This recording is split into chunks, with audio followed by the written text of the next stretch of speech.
The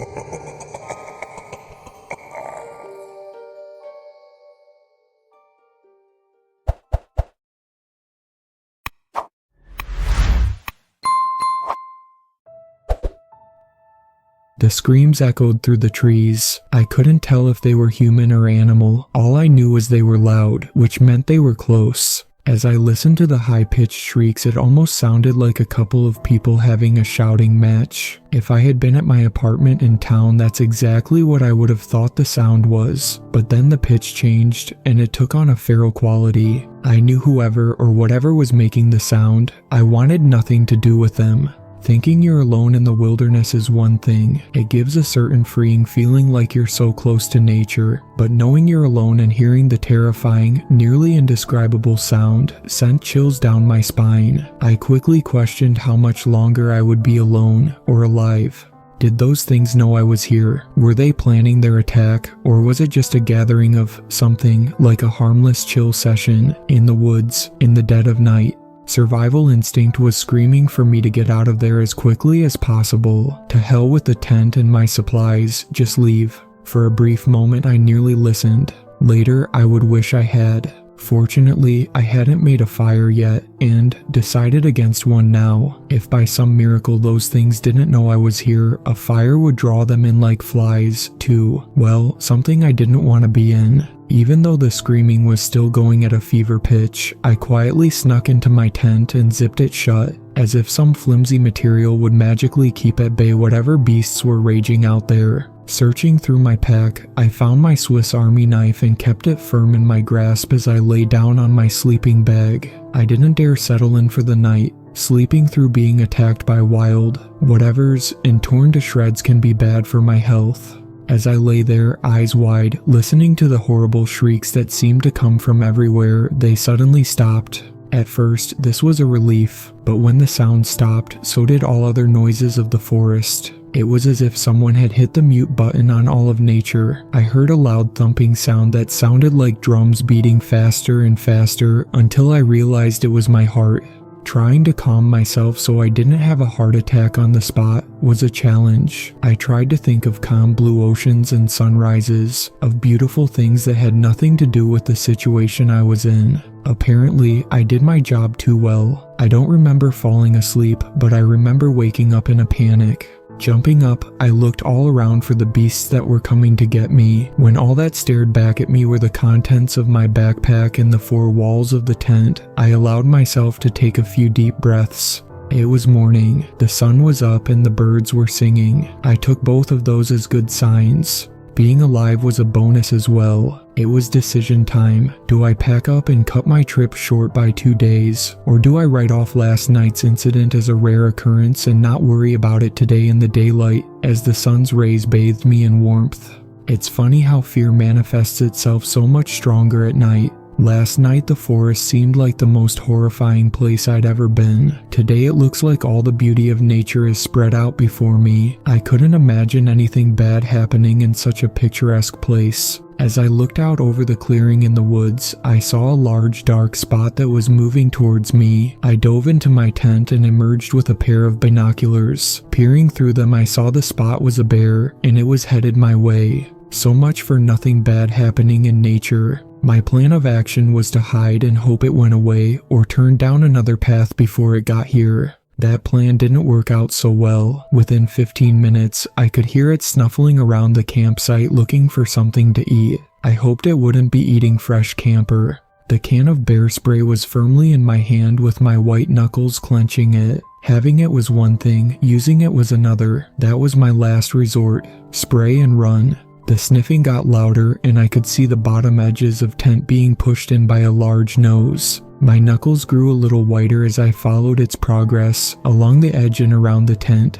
And then there was a pause, a dreadful pause, the kind of pause that horrible decisions are born from. I was contemplating my own horrible decision when the sniffing started again, this time leading away from the tent. Breathing a cautiously optimistic sigh of relief, I opened the tent flap just enough to see the bear lumbering off into the woods. Again, I held a silent vote, just like the song said. Should I stay or should I go? I'd only been camping up here once before, but I didn't remember it being this dangerous. Maybe I just got lucky last time. Not wanting my luck to run out, I packed up my tent and got ready to leave. The sun was already high in the sky, leaving me just a few hours to hike out what took me a full day to hike in. I looked for bear tracks to see which way it had left, but the ground was dry, so there was nothing to see. Crossing my fingers, I headed out on the trail, hoping it had gone some other way. It was easy going, making the terror of last night fade even more. I still kept a wary eye for the bear though. No use in getting so caught up in nature that I ignore her dangers.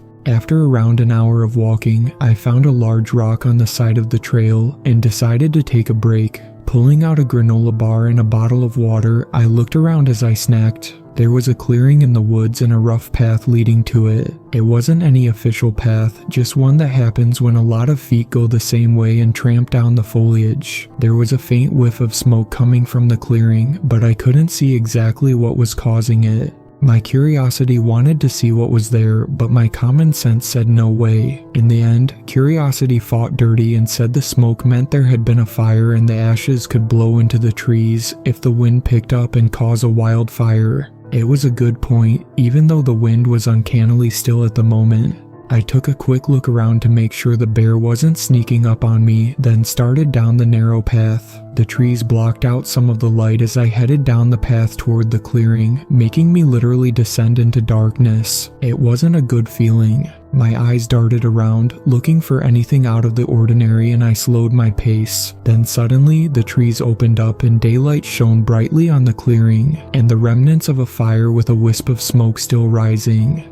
Whoever had made it had been dangerously uncaring about the safety of the woods. The fire sat right in the middle of a patch of grass, with no ring of stones surrounding it. My ire rose at the carelessness of this person. I found myself wishing very bad things on them when I noticed something else. There were splotches of red all around the fire. It was like someone had spilled red paint all around. It was strange. Why would someone bring paint out here to the middle of the woods? I stalked around the other side of the fire looking for the answer to this mystery. Unfortunately, I found it. There was something pale sitting just outside the burnt grass of the fire. It was next to a splotch of red. I bent down and moved the grass to see more clearly. Picking it up, I saw it was a severed human toe. I dropped it and stood up like a shot. The red splotches made sense to me now. They weren't paint, they were blood. A chill ran down my spine. I suddenly felt very alone and surrounded. My eyes darted all around the clearing and into the trees as I did a slow circle, searching for whatever was about to attack. As I searched, I saw the red splotches led off into the woods in the opposite direction of the trail. Curiosity tried to get me to follow, but I told it to shut the hell up and hightailed it out of there, my head on a swivel searching for threats. Just as I was about to reach the main trail, I literally ran into the bear. I'd been so busy watching behind me for whatever might be chasing me that I didn't see what was in front of me. It turned to face me, showing its red teeth. Then it stood on its hind legs, dwarfing me, and roared. I wished I'd worn the brown pants because I soiled myself in fear. I was so terrified I didn't move. I couldn't. I was paralyzed. It dropped back down onto its front legs and approached me, teeth bared. I knew right then it was responsible for the screams and the dismembered toe. The only thing I couldn't figure out was the fire. I'd never heard of bears being able to start a fire. This was unfortunately the last thought going through my head before being eaten. It sniffed and took a step back. If I'd known dropping a load in my pants would save me, I would have done it last night. As I looked into the eyes of my death, it wasn't looking back at me, it was looking past me. I wasn't sure what kind of trick this bear was pulling. It wasn't like it had to fool me or anything. It had me dead to rights. Curiosity made me turn and follow the bear's gaze. I instantly regretted it. Standing near the clearing was a monster. It was like nothing I'd ever seen before. It stood on hind legs, at least 8 feet tall. It had the horns of a deer, but the face looked like a deer's skull with no skin on it. Its shoulders were covered in what looked like a cloak made of another animal's skin. The bear let out a deep growl full of menace. I took the opportunity to back away and allow the bear a clear path to its adversary. It glanced at me for a moment, then started toward the monster. As soon as it was past me, I dropped my pack and ran down the trail with every ounce of speed I could muster. It didn't matter that my car was miles away. It didn't matter there was no way I could sprint all the way there without collapsing and having a heart attack. Just then I heard the fight. The growling, roaring, slashing, knocking trees down, fight that would have been awesome to watch, from inside a bunker with 2-foot thick concrete walls. Just me, alone, without a rocket launcher to defend myself. There was no way I was sticking around. I ran for a solid 10 minutes before the stitch in my side told me I had to at least slow to a walk. I didn't dare stop. I knew I had to keep moving. It was my only chance of surviving by some miracle.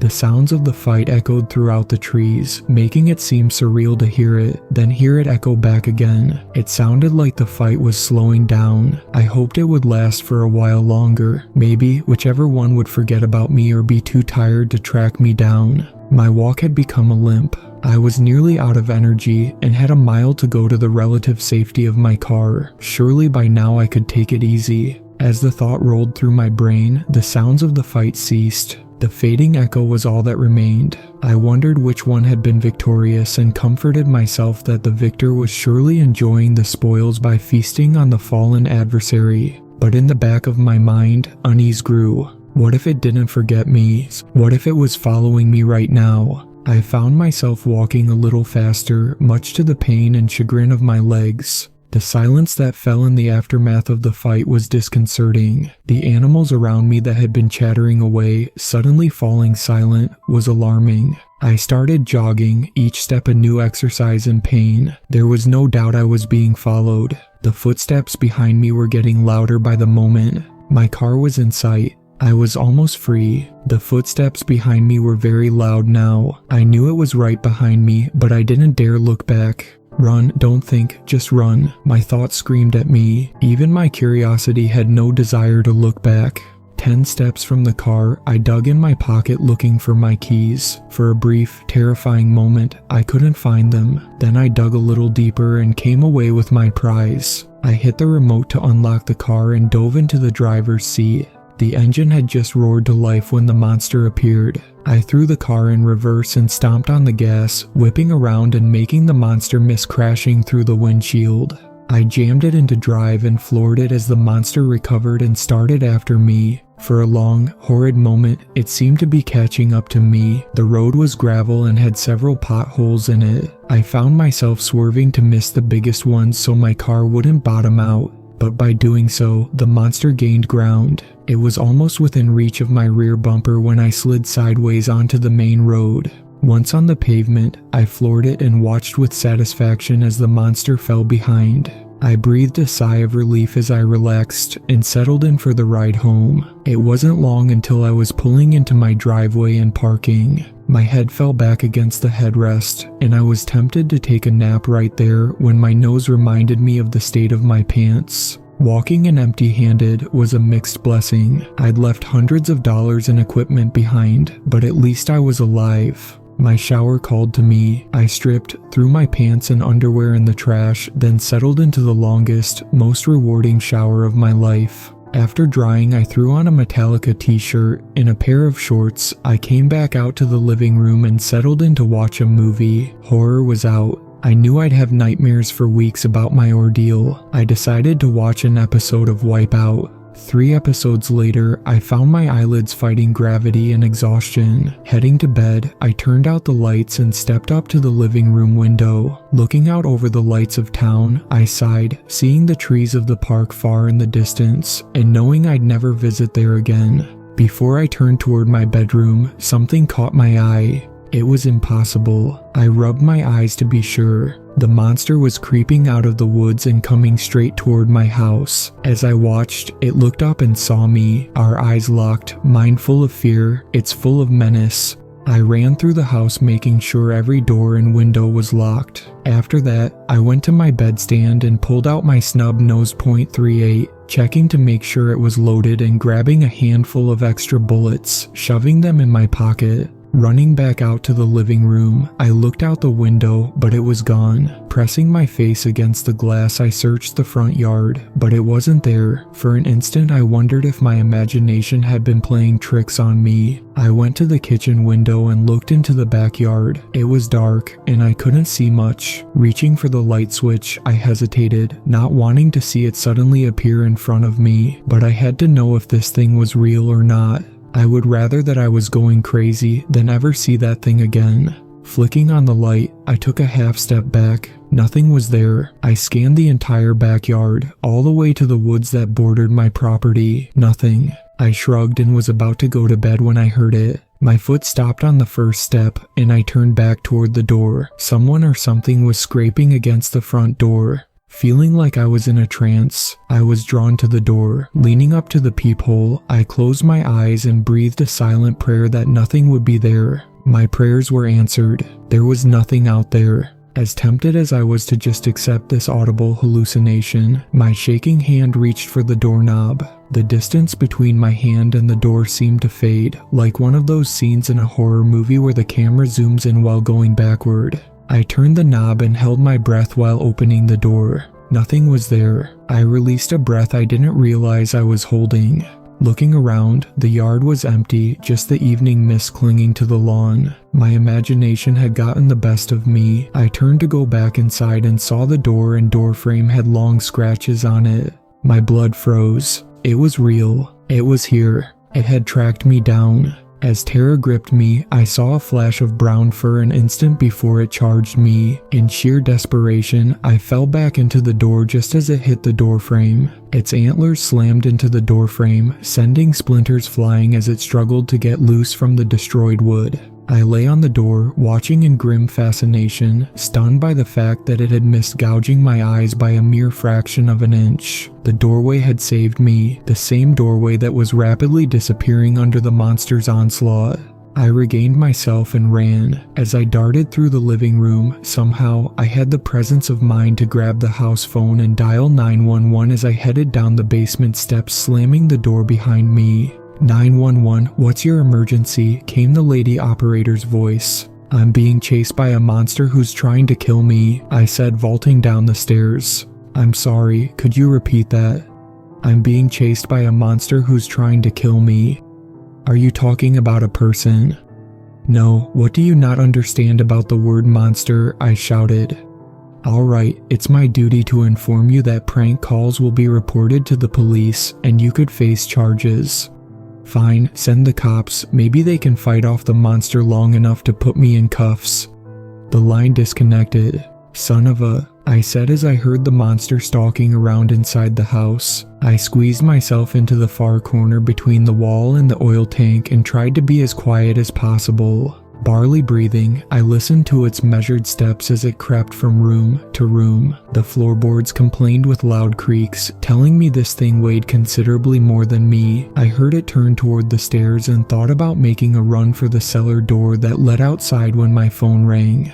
Hello, I screamed, trying to be as quiet as possible. Is this the person who just called 911 about a monster? Yes, who is this? There was a pause as I heard the footsteps change direction. I'm from another agency, he said. Could you describe the monster for me? So you're from one of those 3-letter agencies that always say they don't spy on our phone calls. Could you describe the monster for me? It's huge, I whispered. At least 8 feet tall, covered in fur, and wearing the fur of another animal over its shoulders. Oh, and it has antlers like a deer. I heard a sharp intake of air. Where is it? I gave him my address. I meant, where is it in the house? It's on the first floor and I'm in the basement, I whispered. But I think it's coming down here. Just then I heard the basement door open. Gotta go, I whispered, then hung up the phone. The basement stairs groaned under the weight. I hoped that the wood would collapse under the weight and it would fall, snapping its neck. No such luck. The stairs creaked as it continued to the bottom. I had to duck in this basement, so I was sure it was on all fours to keep from getting tangled in the rafters. My heart pounded. I struggled to keep my breathing quiet so I wouldn't give away my position. The chuffing of the monster's breathing was getting closer. I wanted to close my eyes but had to know when it came close enough. Instead, I reached into my pocket and pulled out the gun. Aiming it at the corner, I waited. The skeletal snout appeared, but I didn't shoot. The shot would just bounce off of bone. I wanted to hit something more vital and hope that I might somehow survive.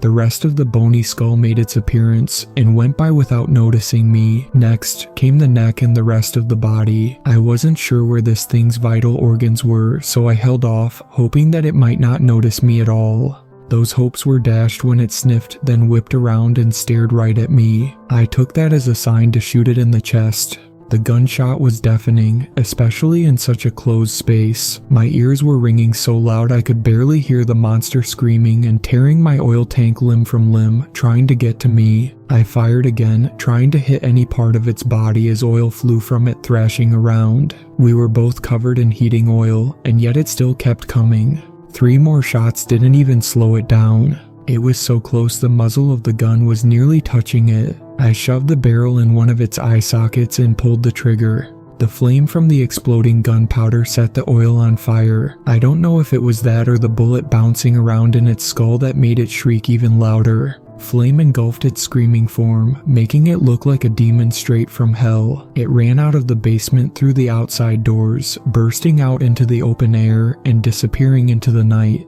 I was so relieved I didn't notice right away that I was on fire. The oil that had splashed on me had ignited when the monster caught fire. I tried to push my way out quickly, but the monster had shoved the tank closer to the wall, pinning me. The fire devoured the oil on my clothes and my bare skin, making me scream in agony as I tried in vain to get away from the fire. This was it. I would die this horrible, agonizing death, trapped in an inferno. The monster would get its revenge and not even know it. Maybe once it extinguished its own fire, it would come back and devour what was left of me, like a well-done steak. I must have been hallucinating. I could have sworn a cloud enveloped me just before I died.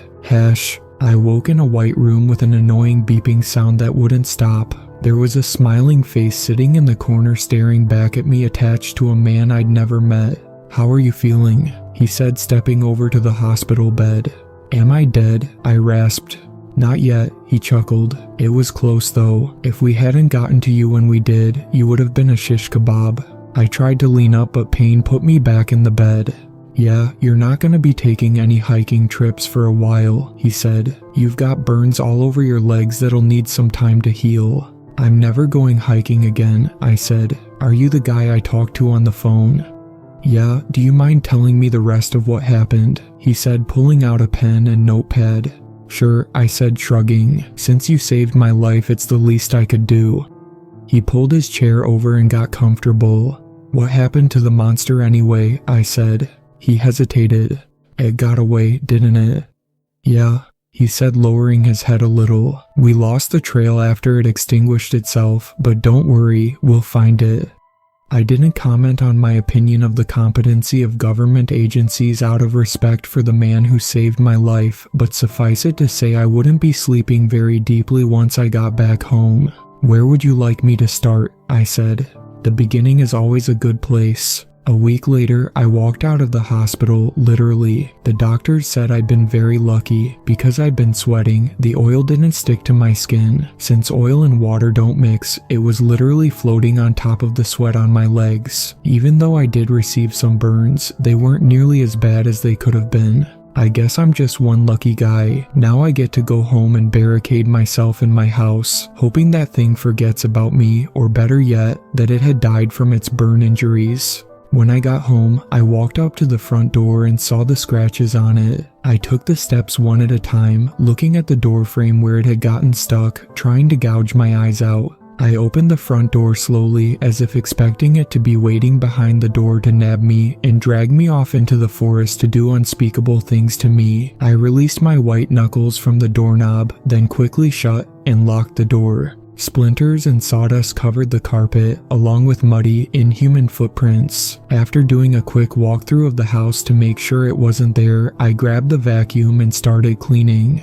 I had just finished when a knock at my door nearly sent me through the ceiling. Peeking out through the peephole, I saw the man who'd saved me that night and opened the door. "What are you doing here?" I said. "I came to check on you," he said. "Mind if I come in?" I stepped aside and motioned for him to enter. He stepped in and scoped out the room. It's surprisingly clean for having a Wendigo nearly destroy it. "I just got done vacuuming." He eyed me up and down.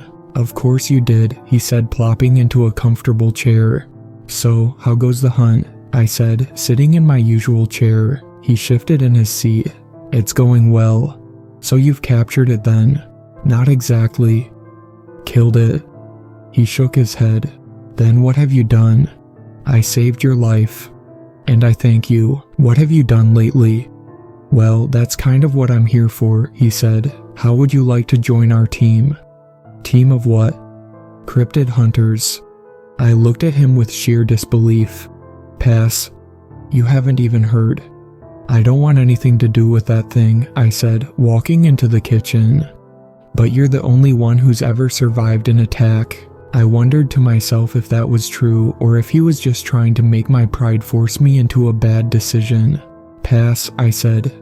"You wouldn't be going alone," he said, getting up and following me to the kitchen. "There's 2 other cryptid hunters that would be along, plus me." "Not interested," I said. "There's a reward for its capture. You'd get a share of it." "No deal," I said, starting up the stairs. He seemed flustered, grasping at straws. "You'd get to carry a big gun," he said. I paused halfway up the stairs. "How big of a gun?" "Big." I thought about it for a long moment. "All right," I said, then continued up the stairs. "Great, then let's go." I paused. "What do you mean, let's go? Like right now? I just got home." "We need to strike while the trail is fresh." "Fresh? A week old is fresh." He shrugged. "The guys and your equipment are in the truck. Can I at least grab a shower first?" There was an odd look in his eye. "No need," he said. "We'll be out on the trail." We stood in a silent stare down for a long moment, then I shrugged and came back down the steps. "So, how much money will I be making?" I said. He smiled. "Enough." I followed him outside, turning at the last moment to lock my front door that had seen better days and looked like a stiff breeze would blow it over. He grinned but said nothing as we approached the truck and climbed in the back doors. The 2 men in the front merely nodded when we got in, then the driver started the truck and drove away toward the woods. I wasn't having pleasant memories flash back when we pulled into the same trailhead I had barely escaped from just over a week ago. I had to wonder if I'd had some head trauma they hadn't noticed at the hospital, or if Mr. 3-letter government agency had drugged me without my knowledge to get me to come back here. I was tempted to run as soon as I opened the door, but I didn't want to look like a coward in front of these guys, even though I didn't know them from Adam and they each had a good 50 pounds of pure muscle on me. We stepped around to the back and Mr. 3 handed me a backpack that was so heavy it nearly pulled me over. "You gonna be good with that?" he said, noticing my struggle. "You can take some stuff out if you want." "Nope, I'm good," I said, hefting it onto my back and somehow managing to keep it there without my knees buckling under the weight. Next, he handed me a belt that had all kinds of stuff on it, including the big gun. It was a revolver, but the cylinder was so long, I wondered if it would shoot rifle shells. "Just remember," he told me, "we're trying to capture it, not kill it." "That was never part of the deal," I said. "It is if you want the big payday." I stopped in front of him. "What if I want revenge?" He looked me up and down, sizing me up as if seeing me for the first time. "Then you should go home and leave the hunting to us," he said, then stepped around me and started down the trail. The second hunter followed him, but the third stayed behind and stared at me. "Aren't you following them?" I said. "I'm the rear guard," he said. "I go last and watch everybody else's back." "So, you're waiting to see if I follow them or tuck my tail between my legs and slink home?" "Pretty much, yeah." I looked from the trail to the road and back again, then slumped my shoulders and started down the trail. "So, what do I call you?" I said over my shoulder to the hunter behind me. He was silent for a moment, then softly said, "You can call me Ray." My mind shot back to an old comedy routine I'd seen on one of those classic TV shows. Alright, Ray, I guess it's gonna be you and me for a while, because I know I won't be catching up to them with what feels like a Buick strapped to my back. He told you to take out whatever you felt you didn't need. Ever heard of this thing called pride, Ray? He shook his head ruefully. Unfortunately, yes, he said. Does that mean I can count on you to continue to make stupid decisions? I stopped and turned on him. I think the answer is obvious. Great, he said with no small amount of sarcasm. We started down the trail, and I must say I did pretty well for around a half hour, and when I say pretty well, I mean trudging, heaving, and moaning at the incredible amount of weight on my back as we slowly followed the trail through the forest. To make things worse, it started to drizzle. It didn't take too long for him to have. Enough, he said. Just stop right here. I obeyed and nearly fell over backward as gravity grabbed the backpack and tried to hurl it to the ground. If it wouldn't have been for Ray catching me, I would have hit the ground hard and rolled around like a helpless turtle, unable to get up on my own. He lifted the pack off my back effortlessly and set it on the ground. He dug through it and started thrusting things toward me. Here, he said, shoving a handful of granola bars toward me. Put these in your pants pockets. Next, he handed me a flashlight and some extra rounds of ammo, a water bottle, and a rain poncho. I took the poncho out of its wrapper and put it on. The first few steps I took sounded like I was wearing a snowsuit. Everything he'd given me to stow in my pockets made some kind of noise. The granola bar wrappers rubbed together, the rounds of ammo clinked and clicked, even the rain poncho made noise when I took a step. I thought we were trying to sneak up on this thing, I said, stopping in my tracks. I sound like a freaking one-man band. Don't worry about it, he said, avoiding my eyes as he set the pack off to the side of the trail and stepped past me. I'm sure the rain will cover your sounds. I looked up and only a few drops landed on my cheeks. The rest was just a fine mist. Narrowing my eyes, I watched as Ray walked ahead of me on the trail. I hadn't known him long, but it was easy to see he was hiding something. Maybe he didn't want to scare me, so I would keep on with the search. In any case, I rested my hand on the gun in its holster for comfort. Don't go pulling that out unless you have to, he said without looking back. Remember, we're here to capture, not kill. Maybe you are, I said. He stopped dead in his tracks and turned toward me. Look, I get it. You're scared. I would be too if this was the first time I was hunting something like this, but you have to do things our way so no one gets hurt, understand? He hadn't said it a threatening way, just matter of fact, but I still found myself taking a step back. What if that thing decides it wants to hurt someone? He looked me in the eyes. Then we stop it, he said, then turned and started down the trail, not even checking to see if I was following. I sighed and fell in step behind him, finding it much easier now without the heavy pack of doom weighing me down. I still rested my hand on the gun as we walked. The forest was quiet, the animals weren't making much sound, and the wind was still. I didn't know if it was the intensifying rain or something else that seemed to spook them. Ray, I heard someone whisper. He stopped and whipped around on me. What? He said, looking at me. I didn't say anything. His eyes were full of suspicion, but he continued along the trail. It wasn't long until we heard the sound again. Ray, His eyes instantly shot to me, but I held up my hands in surrender and shook my head. He scanned the trees, looking for where the voice had come from when we heard it again. This time he was able to focus in on where it had come from. He started toward it without a second glance at me. Wait a minute, I whispered. Are you sure you want to follow this? Of course, he said, but his eyes had an otherworldly quality to them, like he'd been hypnotized or somehow was under the voice's spell. He stepped forward slowly, but not carefully. It was as if he were being drawn and started walking into the woods in front of me. He had almost disappeared when suddenly, the creature appeared as huge and real as ever. Its skin was burned all over its body and hanging loosely in some places like it was about to fall off. It was much more terrifying than the last time I'd seen it. Even the hide of the other animal that it wore as a shawl seemed melted to its shoulders. It slashed Ray across the throat in one lightning-fast motion. All I saw was a spray of red before the creature picked Ray up and started off into the woods. Before I knew what was happening, my gun was in my hand and I was firing it over and over at the beast as it escaped with its prize. I fired the gun empty but kept squeezing the trigger on empty cylinders. Finally, I realized I wasn't shooting anymore and emptied the shell casings out, digging into my pocket to reload and dropping bullets in my haste. Once I finally had it reloaded, I slammed the cylinder shut and looked for the creature. To my surprise, 2 trees came toward me. I aimed the shaking gun toward them when one of them said, "Stop, don't shoot us." It was so shocking to hear a tree talk that I obeyed its command. They continued to advance on me when they stopped a few feet away, and one of them ripped its top off, revealing a human head. It was the agent. "Give me that gun," he said with an outstretched branch. "Absolutely not," I said, holding it away from him like a kid withholding a toy from a parent. "Where have you two been?" The other agent removed his treetop as well. "We were staking out the area," he said. "You two were supposed to bring it to us so we could capture it." "Bring it to you? How are we supposed to do that?" He stared at me for a long time, looking as though he was unsure of what to say. I finally got it.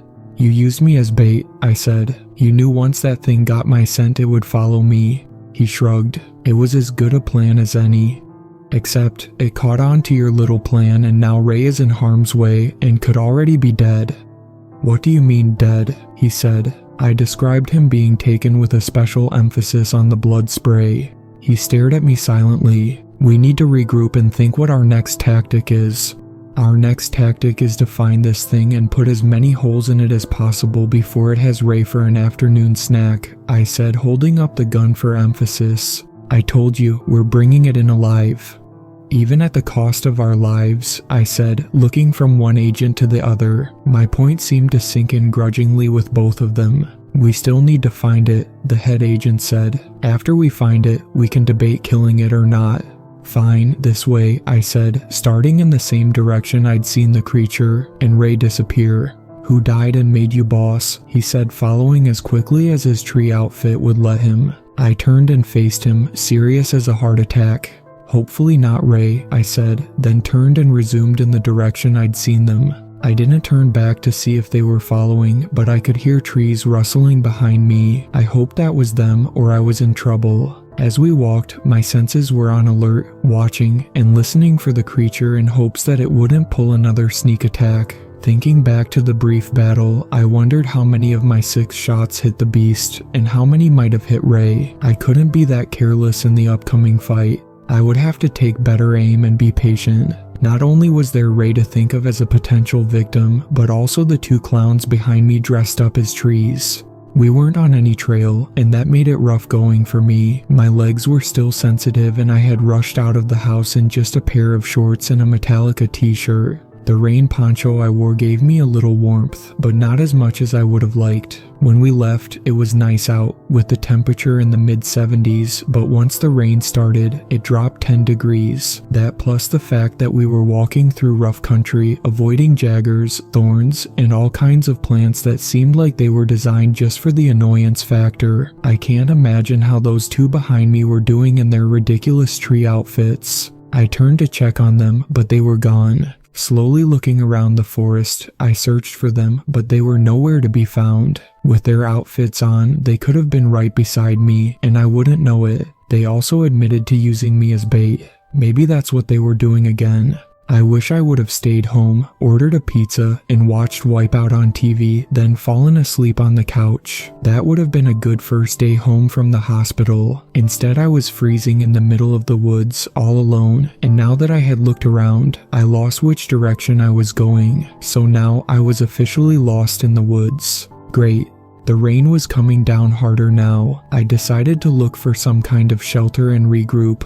I walked forward, looking not for the creature, but anything I could use to hide from the rain. A cave would be great, as long as nothing was in it. A fallen tree that I could sit under would do as well. In the end, I lucked out. I hadn't gone far when a cave appeared up ahead. Instead of blundering inside, I circled around and watched the entrance for a while until I was cold enough to ignore the potential danger and get out of the rain. Standing in the mouth of the cave helped a little by getting me out of the rain, but I was still freezing. I turned and looked inside. The huge maw of blackness stared back out. Even using my flashlight didn't tell me much about my impromptu rest stop. Hanging out near the entrance was not advised. I would have to find someplace else once the rain stopped. But as I looked up, a flash of light, followed soon by a crash of thunder that made the world shake, told me the rain wasn't about to let up. Cold as I was, it would take a special kind of crazy to go exploring this cave that could hold any number of wild animals who had no problem eating humans. I hoped one of them wouldn't be the creature. What did the agent call it, a Wendigo? Against every survival instinct, I shone my light into the cave and started walking. It was big, at least 12 feet from the ceiling, but the walls were smooth, almost like it had been dug with a machine. There weren't a lot of rocks and debris like you would envision in a cave. It seemed like someone had made this cave and concealed it as natural. But why? There was nothing out here in the middle of the woods. Even the cave itself was far off the beaten path. As I was wondering about the nature of the cave, I heard a sound behind me. Slowly I turned, hoping that the creature hadn't snuck up behind me like it did with Ray. All I saw was 2 trees standing on either side of the cave. "You've gotta be kidding me," I said. Like no one's going to notice 2 trees suddenly growing in the middle of a cave with no sunlight. Neither tree moved, but I was sure one of them make a shushing sound.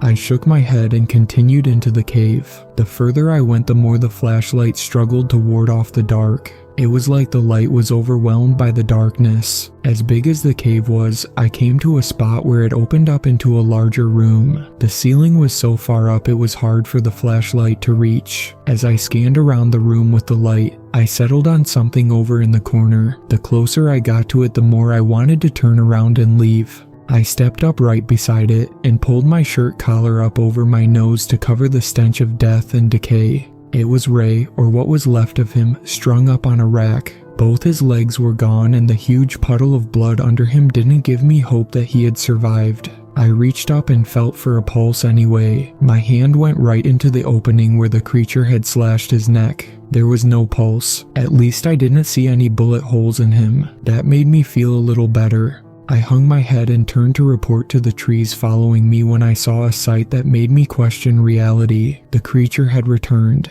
It was in a life and death battle with a tree. It had picked the tree up and was holding it near the top. The tree was kicking and punching the creature as though its life depended on it. The creature seemed confused at first, but once the tree delivered a well-placed kick, the creature seemed to decide that it had enough. It swung the tree around effortlessly like a baseball bat and smashed it into a wall. The sickening crunching sound it made on impact were a combination of wood and bone breaking. The tree instantly went limp, but the creature wanted to make sure. It threw the tree at the other wall, leaving a red splotch on impact before collapsing to ground. The second tree hadn't moved the entire time. The creature stepped close to it, suddenly suspicious. It reached out when I made my decision to act. I pulled out the gun, aimed at the creature's head, and squeezed the trigger. I'd never fired a .44 Magnum in a cave before, and I never will again. My ears were ringing so bad I couldn't hear anything. I saw the tree holding its ears as well as the Wendigo. Its mouth was open and I imagined it was screaming, but I couldn't hear it. I don't know what happened, if something in me just snapped or I realized I was about to end up like Ray. I ran up to the Wendigo while it was disoriented by the gunshot, stuck the gun under its chin near its neck and squeezed the trigger 5 more times. The top of its head exploded with a geyser of bone and blood. It screamed so loud I even heard it through my hopefully temporary deafness. I didn't hang around to see what was going to happen. I ran toward the cave entrance, grabbing the uninjured tree and pulling him out with me. It only took a moment for the tree to get the point and run along. Once out, he guided me back to the trail and took the top of his tree disguise off to talk to me. "I told you I wanted that thing alive," he said, looking and sounding very unhappy. "Why don't you tell Ray and the other agent you just lost how that thing's life was more important than theirs?" He glared at me. "Don't give me that look," I said. "I just shot a Wendigo at point-blank range. You think your little glare is going to frighten me?" He continued to glare. "Okay, you have 2 choices here," I said. "Either drive me home or give me your keys." He finally allowed his shoulders to relax and started walking. "I'm not giving you the keys to my car," he muttered. We walked back out in silence. Whatever his deal was with bringing the creature in alive, he was serious about it.